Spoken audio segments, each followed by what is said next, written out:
یہودا کا بادشاہ منسی 12 برس کا تھا جب وہ سلطنت کرنے لگا، اور اس نے یروشلیم میں 55 برس سلطنت کی،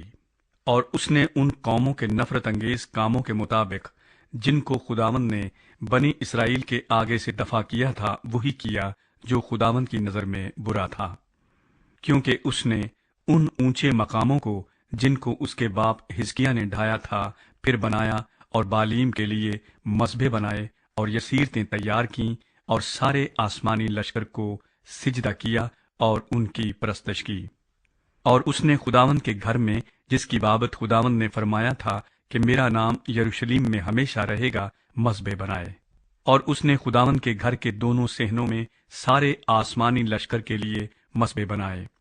اور اس نے بن ہنوم کی وادی میں اپنے فرزندوں کو بھی آگ میں چلوایا، اور وہ شگون مانتا اور جادو اور افسوں کرتا اور بدروحوں کے آشناؤں اور جادوگروں سے تعلق رکھتا تھا۔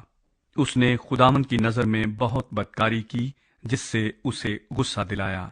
اور جو کھودی ہوئی مورت اس نے بنوائی تھی اس کو خدا کے گھر میں نصب کیا، جس کی بابت خدا نے داؤد اور اس کے بیٹے سلیمان سے کہا تھا کہ میں اس گھر میں اور یروشلیم میں، جسے میں نے بنی اسرائیل کے سب قبیلوں میں سے چن لیا ہے، اپنا نام ابد تک رکھوں گا،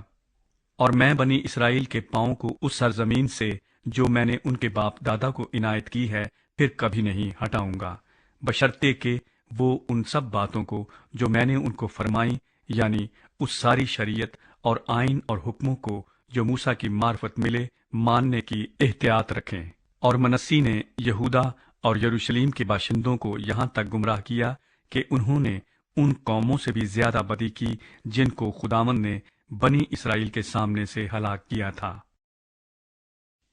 منسی توبہ کرتا ہے۔ اور خداوند نے منسی اور اس کے لوگوں سے باتیں کی، پر انہوں نے کچھ دھیان نہ دیا،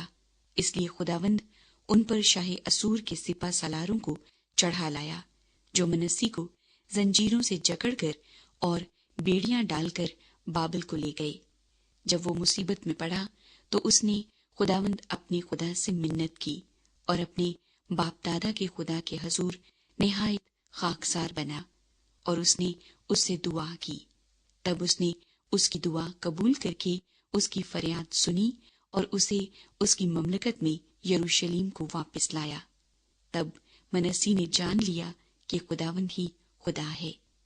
اس کے بعد اس نے داؤد کے شہر کے لیے جیہون کے مغرب کی طرف وادی میں مچھلی پھاٹک کے مدخل تک ایک باہر کی دیوار اٹھائی، اور اوفل کو گھیرا اور اسے بہت اونچا کیا، اور یہودا کے سب فصیل دار شہروں میں بہادر جنگی سردار رکھے، اور اس نے اجنبی معبودوں کو اور خداوند کے گھر سے اس مورت کو اور سب مذہبوں کو جو اس نے خداوند کے گھر کے پہاڑ پر اور یروشلیم میں بنوائے تھے دور کیا، اور ان کو شہر کے باہر پھینک دیا، اور اس نے خداوند کے مذہبے کی مرمت کی، اور اس پر سلامتی کے ذبیحوں کی اور شکر گزاری کی قربانیاں چڑھائیں، اور یہودا کو خداوند اپنے خدا کی پرستش کا حکم دیا۔ تو بھی لوگ اونچے مقاموں میں قربانی کرتے رہے، پر فقط خداوند اپنے خدا کے لیے۔ منسی کے عہد حکومت کا اختتام۔ اور منسی کے باقی کام اور اپنے خدا سے اس کی دعا اور ان غیب بینوں کی باتیں جنہوں نے خداوند اسرائیل کے خدا کے نام سے اس کے ساتھ کلام کیا، وہ سب اسرائیل کے بادشاہوں کے اعمال کے ساتھ قلم بند ہیں۔ اس کی دعا اور اس کا قبول ہونا اور اس کی خاکساری سے پہلے کی سب خطائیں اور اس کی بے ایمانی اور وہ جگہیں جہاں اس نے اونچے مقام بنوائے اور یسیرتیں اور کھودی ہوئی مورتیں کھڑی کیں، یہ سب باتیں ہوزی کی تاریخ میں قلم بند ہیں۔ اور منسی اپنے باپ دادا کے ساتھ سو گیا، اور انہوں نے اسے اسی کے گھر میں دفن کیا، اور اس کا بیٹا امون اس کی جگہ بادشاہ ہوا۔ یہودا کا بادشاہ امون 22 برس کا تھا جب وہ سلطنت کرنے لگا،